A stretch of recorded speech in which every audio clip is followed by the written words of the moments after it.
Good morning student. बेटा आज हम क्षितिज भाग 1 में हिंदी काव्य में पढ़ेंगे बेटा सुमित्रा नंदन पंत जी। ठीक है बेटा, ये हमारे उत्तराखंड में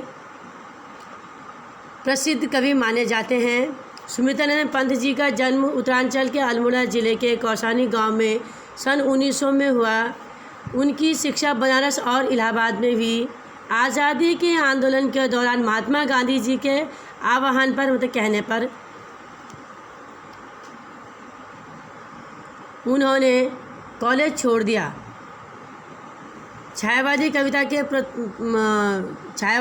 के प्रमुख स्तंभ रहे सुमित्रा नंदन पंत जी। सुमित्रा नंदन पंत जी का काव्य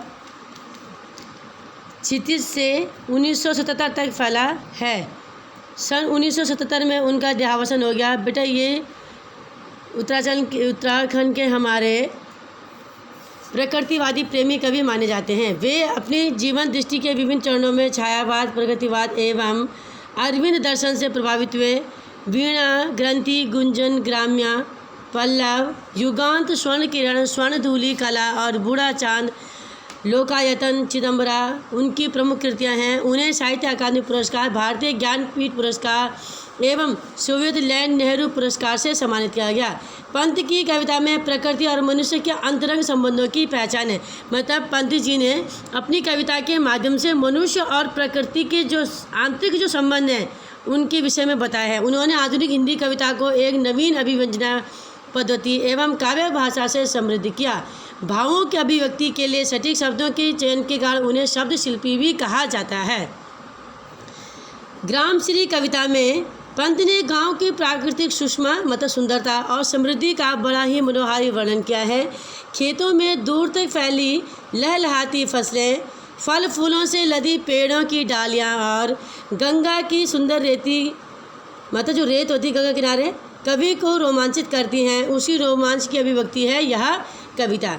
देखिए बेटा, फैली खेतों में दूर तलक मखमल की कोमल हरियाली, लिपटी जिससे रवि की किरणें चांदी की सी उजली जाली, तिनकों के हरे हरे तन पर हिल हरित रुधिर है रहा झलक, श्यामल भूतल पर झुका हुआ नभ का चिर निर्मल नील फलक। देखो बेटा, तलक का अर्थ होता है तक, तन का अर्थ होता है शरीर, हरित मीन्स होता है हरा, रुधिर मीन्स होता है खून, श्यामल का मीन्स होता है हरा, भूतल मतलब पृथ्वी या धरती, नव का अर्थ आकाश होता है, चिर का अर्थ होता है सदा से हमेशा से, निर्मल का अर्थ स्वच्छ होता है और फलक का अर्थ होता है नीला विस्तार आकाश का। अब कवि कह रहे हैं कवि पंत जी खेतों की सुंदरता का वर्णन करते हुए, क्योंकि बेटे देखिए हमारा जो भारत देश है वो कृषि प्रधान देश है। ठीक है कि खेतों में दूर दूर तक मखमल की तरह कोमल हरियाली फैली हुई है। उस पर सूर्य की किरणें ऐसी लिपटी हुई हैं मानो चांदी के समान उज्ज्वल जाली सी सुशोभित हो रही हो। बेटा मतलब जैसे खेतों में क्या है फसलें लहला रही हैं। ठीक है, और प्रातःकालीन जो सूर्य की जो प्रकाश की जो वो चमक है वो उन खेतों के ऊपर जो बालियाँ हैं उनमें पड़ रही है, और बालियों में रात भी क्या है ओस है। तो वो उन ओस में जो सूर्य की किरणें पड़ती हैं तो उससे जो रोशनी उत्पन्न होती है वो चारों तरफ सर्वत्र फैल जाती हैं। ठीक है बेटा, तो वो सुंदरता जो हर रही है, हरे हरे तिनके धूप से ऐसे तरंगित हो रहे हैं जैसे मानो उनके हरे हरे शरीरों में लहरें मारता हरा रक्त झलक रहा है। ठीक है, रक्त मीन्स होता है खून, जैसे मनुष्य के शरीर में क्या होता है खून झलकता है, उसी प्रकार ऐसा लग रहा है जैसे कि खेतों में जो हरियाली है उनमें हरे रंग का रक्त झलक रहा है। हरियाली से भरी पूरी धरती पर आकाश का स्वच्छ नीला आंचल छाया है, मतलब आकाश भी अपनी सुंदरता को दे रहा है। अब देखिए बेटा, रोमांचित सी लगती वसुधा मतलब धरती, आई जौ गेहूं में बाली, अरहर सनई की सोने की किंकणियाँ हैं शोभाशाली, उड़ती भीनी तैलाक्त गंध, फूली सरसों पीली पीली, लो हरित धरा से झांक रही नीलम की कली तीसी नीली। ठीक है बेटा, अब देखो कवि कह रहे हैं कि धरती की शोभा को देखकर ऐसा लगता है जैसे मानो धरती प्रसन्नता से खुशी, इस सुंदरता, प्राकृतिक सुंदरता को देखकर धरती स्वयं रोमांचित हो उठी है। रोमांच के रूप में उसके तन से गेहूं और जौ की बालियां उग आई हैं। जब बेटा हमारी जब धरती, हमारी जो ये धरा है ये उपजाऊ होती है, मिट्टी उपजाऊ होती है तो अच्छी फसल होती है। अरहर और सनई की सुनहरी फलियां ऐसे सुशोभित हो रही है, ठीक है, जैसे मानव वज्दा की कमर पर बंधी करधनी होती है। जैसे कोई सुंदर जो महिला होती है उसके कमर में करधनी चांदी का एक आभूषण होता है, उसको बांध देते हैं और जब वो चलती है उसके चलने के पश्चात जो सुंदर मधुर ध्वनि निकलती है बेटा, तो उसी प्रकार हमारी जो है प्रकृति भी सुंदर हो रही है, ठीक है। ऐसा लगता है जैसे घुंघरू की मधुर ध्वनि बज रही है।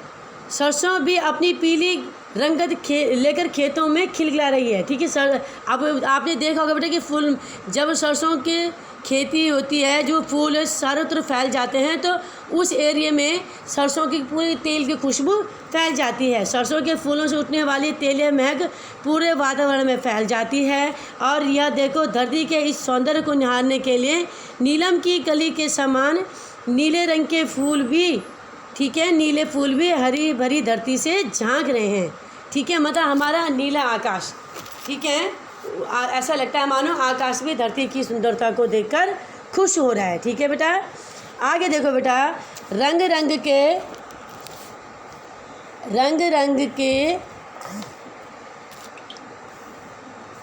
देखिए बेटा, रंग रंग के फूलों में रिलमिल हंस रही सखियां मटर खड़ी, मखमल पेटियों से लटकी चिमियां छिपाए बीज लड़ी, फिरती हैं रंग रंग की तितली, रंग रंग के फूलों पर सुंदर फूल फिरते हैं, फूल स्वयं उड़ उड़ वृक्षों से वृंतों पर, ठीक है।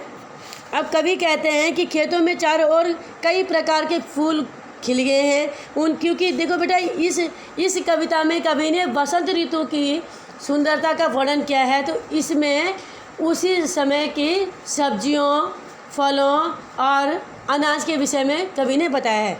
उनके जीवन में उनसे सटी हुई मटर की फसल इस प्रकार खड़े हंस रहा है उनके बीच में, जैसे मानो कोई सखी अपनी सजी धजी सखी को देखकर प्रसन्नता से हंस रहे हैं। देखो, जब मटर की फसल बेटा पक के तैयार हो जाती है तो बीज क्या होती है, जब जो मटर की जो फलियाँ होती हैं तो हवा चलती हैं तो वो हिलने लग जाती हैं, ठीक है। कहीं मखमली पिटारों के समान फलियाँ लटक रही हैं, उनके बीजों की लड़ियाँ छुपी हुई, मतलब मटर बाहर से कवर रहता है, अंदर से उसमें मटर रहते हैं, ठीक है।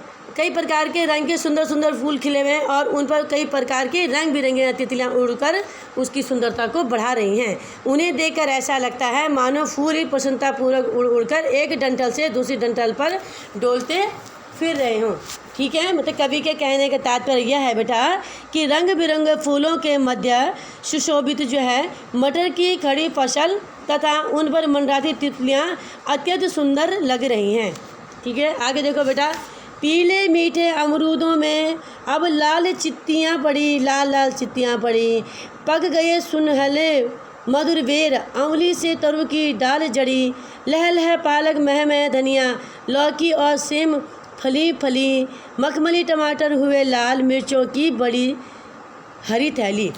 अब इसमें कवि ने वसंत ऋतु के जो है उन फलों का भी उन्होंने वर्णन किया है। कवि कह रहे हैं बेटा,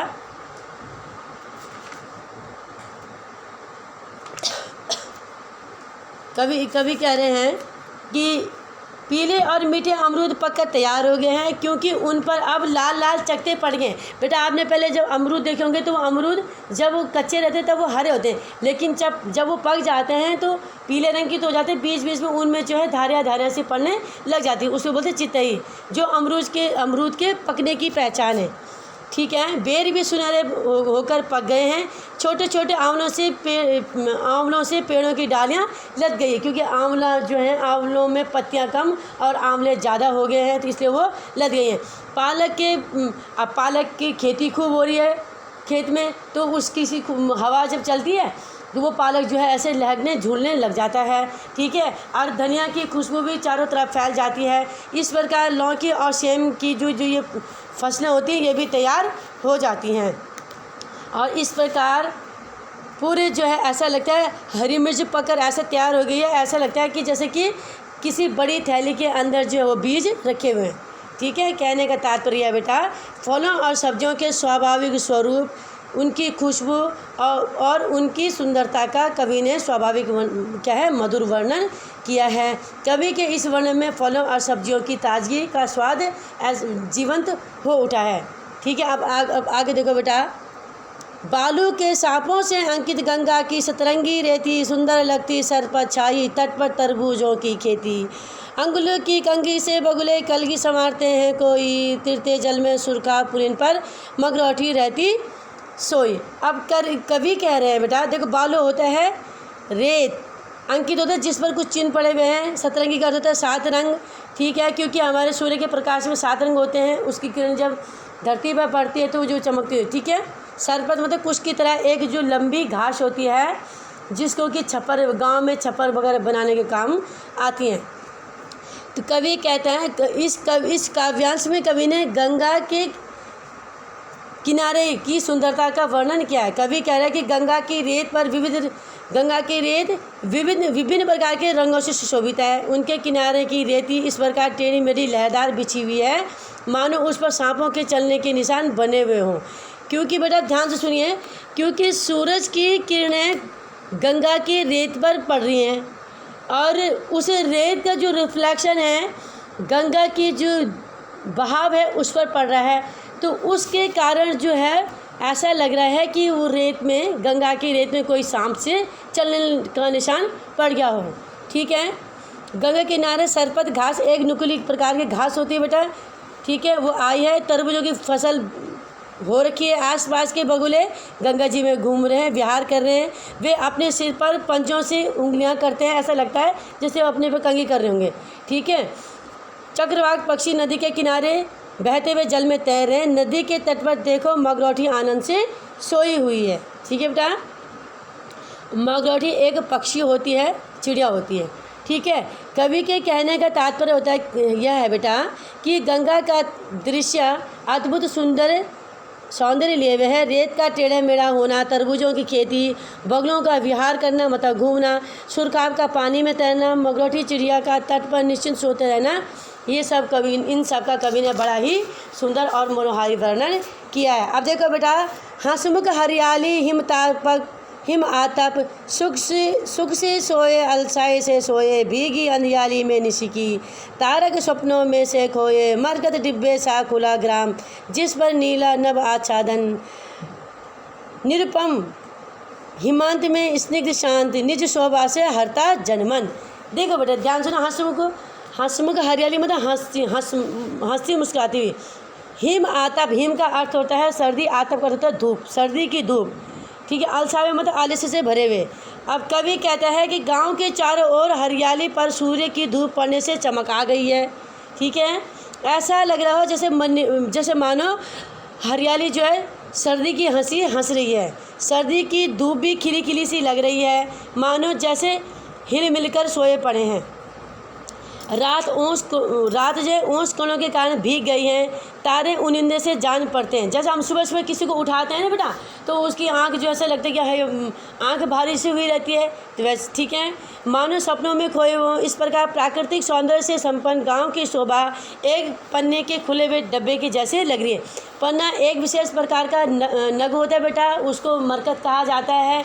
तो देखो आपने देखा होगा बेटा कि जैसे नग को एक विशेष प्रकार मतलब धातु में, सोने में जो है उसको फिक्स किया जाता है। ठीक है, तो उसी प्रकार हमारा जो खेत है वो तो मरकत का डिब्बा हो गया, और खेत के अंदर की जो हरी फसल है तो वो क्या होगी, मरकत हो गई। मरकत का अर्थ पन्ना होता है बेटा, पन्ना हरे रंग का होता है। ठीक है, उस पर नीला आकाश ऐसा सुंदर लग रहा है जैसे मानो पन्ने के डिब्बे पर नीला आंचल ढका हुआ। सर्दी की समाप्ति पर इस शीतल प्रदेश में एक अतुलनीय और अनुपम, मतलब हम किसी की उस सुंदरता की उपमा हम किसी से नहीं कर सकते, इतनी सुंदर। ठीक है, अनुपम सुंदरता चारों ओर छाई हुई है, वह चुपचाप अपनी शोभा से सभी का मन हर रही है। बेटा इसमें कवि के कहने का तात्पर्य यह है बेटा कि गांव की शांति, कोमलता, सुंदरता, स्निग्धता, ठीक है, और प्राकृतिक सुंदरता कवि ने बड़ा ही अच्छा वर्णन किया है। इस वर्णन से रात और दिन दोनों ही स्थितियों में गांव की प्राकृतिक सुंदरता जाग उठी है। बेटा आपने आज की डेट डाल करके काव्य की कॉपी में सुमित्रानंदन पंत जी की जीवनी करनी है और आपके बुक में शब्दार्थ लिखे हुए हैं। Neat and clean hand writing में आपने शब्दार्थ करने हैं। किसी को कुछ दिक्कत हो तो बता देना। धन्यवाद।